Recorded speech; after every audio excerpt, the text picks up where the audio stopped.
Hello everyone, welcome to my channel education is must.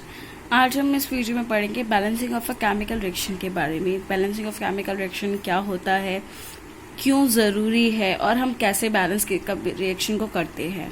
तो इस video को and तक देखें। गाइस, मुझे आप एक क्वेश्चन का आंसर दीजिए। अगर मैंने 10 किलो मिल्क लिया और उसे कर्ड बनाया तो कितना किलो कर्ड बनेगा?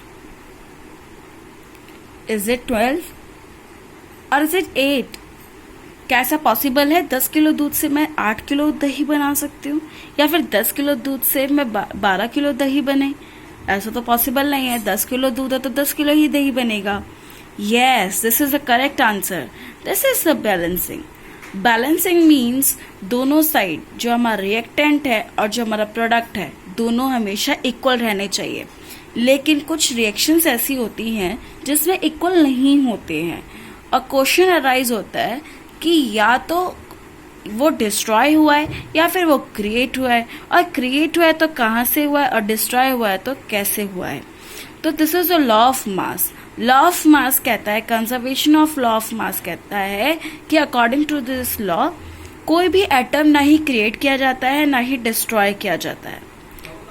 इसी के हमने energy, law of conservation of energy भी पढ़ा है कि एनर्जी भी कभी भी ना ही क्रिएट किए जा सकती है ना ही डिस्ट्रॉय की जा सकती है। वो बस एक फॉर्म से दूसरे फॉर्म में चेंज हो सकती है। तो here is an example. Suppose take an example, carbon monoxide plus oxygen gives out CO2। Guys, आप देख सकते हैं कि कार्बन यहाँ पर एक एटम है और यहाँ पे प्रोडक्ट की साइड भी एक ही एटम है, जबकि यहाँ पे ऑक्सीजन एक एटम और प्लस 2 3 एटम्स है। हमारा लेफ्ट हैंड साइड 3 एटम्स है, वाइल राइट हैंड साइड यहाँ पे 2 एटम्स है। तो यहाँ का एक एटम कहाँ गया? तो इसीलिए हम क्या करते हैं, रिएक्शंस को बैलेंस करते हैं। To follow this, to obey this law, हम क्या करते हैं, रिएक्शन को बैलेंस करते हैं।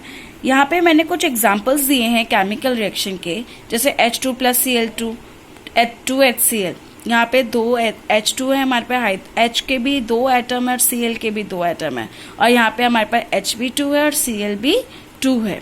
तो ये सारी केमिकल रिएक्शंस क्या है, बैलेंस्ड है। अब हम ये पढ़ते हैं कि केमिकल रिएक्शन को बैलेंस कैसे करना चाहिए।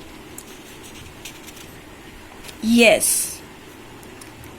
सबसे पहले हमेशा ये याद रखें कि केमिकल रिएक्शन को बैलेंस करने का कोई प्रॉपर तरीका नहीं है।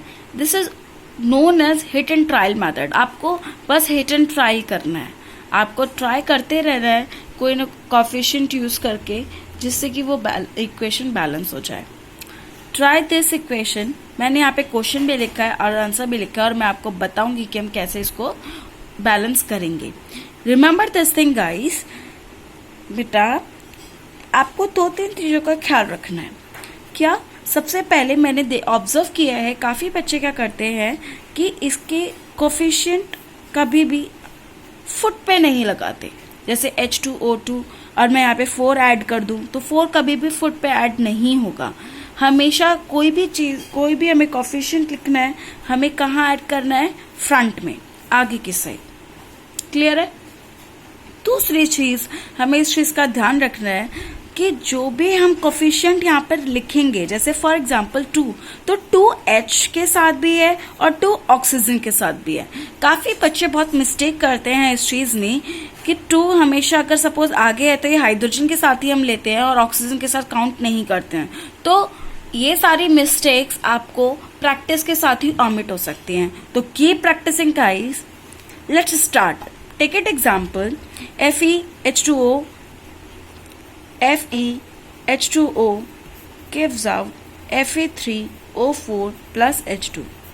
Now you can see, हमें सबसे पहले LHS में देखना है, फिर हमें RHS में देखना है, रिएक्टेंट की साइड और प्रोडक्ट की साइड। रिएक्टेंट की साइड हमारे पास Fe के कितने एटम है, 1, जबकि प्रोडक्ट की साइड हमारे पास Fe के कितने एटम है, 3। नेक्स्ट है H, हाइड्रोजन। हाइड्रोजन के हमारे पास कितने हैं, 2, और यहाँ पर हमारे पास हाइड्रोजन के कितने हैं, 2। Next is oxygen. ऑक्सीजन के हमारे पास कितने हैं, 1, और ऑक्सीजन के यहाँ पर हमारे पास कितने हैं, 4। तो हमेशा याद रखें जो सबसे ज्यादा जिसके नंबर एटम्स हैं, चाहे वो रिएक्टेंट की साइड हो चाहे वो प्रोडक्ट की साइड हो, हमें सबसे पहले उसी को बैलेंस करना होता है। अगर मैं यहाँ पर देखूँ तो ऑक्सीजन हमारे पास 4 है, जो मैक्सिमम नंबर ऑफ एटम है वो किसके हैं, ऑक्सीजन के हैं। तो आई थिंक ये विजिबल होगा। यस, स्टार्ट करते हैं। तो यहाँ पर जब हम 4 को हमें कैसे चेंज कर सकते हैं, अगर मैं 4 की मल्टीप्लाई कर दूं 1 से तो हमारे पास आंसर क्या आएगा, 4 आएगा। ठीक है, तो अगर मैं यहाँ पर Fe plus H2O gives out Fe3O4 plus H2, अगर मैं यहाँ पर ऑक्सीजन मेरे पास यहाँ पर आपको H2 के साथ है, अगर मैं 4, और कभी भी मैंने अभी आपको बताया कि 4 कभी भी हम फुट में नहीं लिखेंगे, हमेशा कोफिशिएंट में लिखेंगे। तो 4 अगर मैं यहाँ पे लिखती हूँ तो अब आप देखें यहाँ पर ऑक्सीजन 4 है, यस, और यहाँ पर ऑक्सीजन क्या है, 4। ये हमने बैलेंस कर दिया। लेकिन अब हम देख रहे हैं कि यहाँ पर ये तो हमने बैलेंस हो गया, लेकिन जो हमारा हाइड्रोजन है अब ये इम्बैलेंस हो गया। आपके पास हाइड्रोजन कितने हैं, 4 2 8, जबकि हमारे पास यहाँ पे कितना है, 2।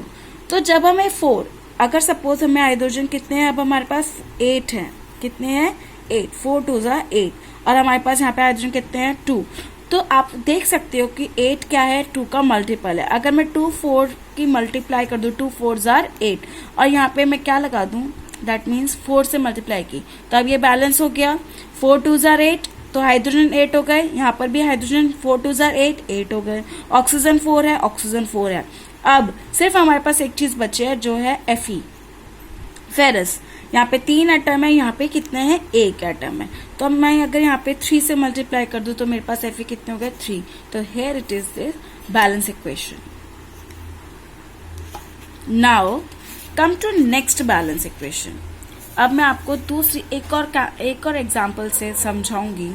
एक और इक्वेशन लेते हैं जिसमें हमारे पास कार्बन C कितना है, 1, और यहाँ पे C कितना है, 1, यहाँ पे O कितना है, 1, और यहाँ पे O कितना है, 1। H2 कितना है, H कितने हैं, 2 एटम, और यहाँ पे हमारे पास कितने हैं, 3 और 1 4 एटम्स। इसका मतलब मुझे क्या ऐड करना पड़ेगा, कहाँ ऐड करना पड़ेगा, यहाँ पे 4 है, यहाँ पे 2 है, तो 4 2 का मल्टीपल है, 2 2 4 होता है, तो सिंपली मैंने 2 ऐड कर दिया, तो यहाँ पे 2H कितना हो गया, 2 2 4, यहाँ पे भी 4 है, ऑक्सीजन 1 C1 बैलेंस हो गया। कितना इजी है ना गाइस, आप भी देख सकते हैं बच्चे कि कितना ज्यादा इजी है ये। आप भी प्रैक्टिस करो, प्रैक्टिस से बहुत इजीली आपको सब कुछ समझ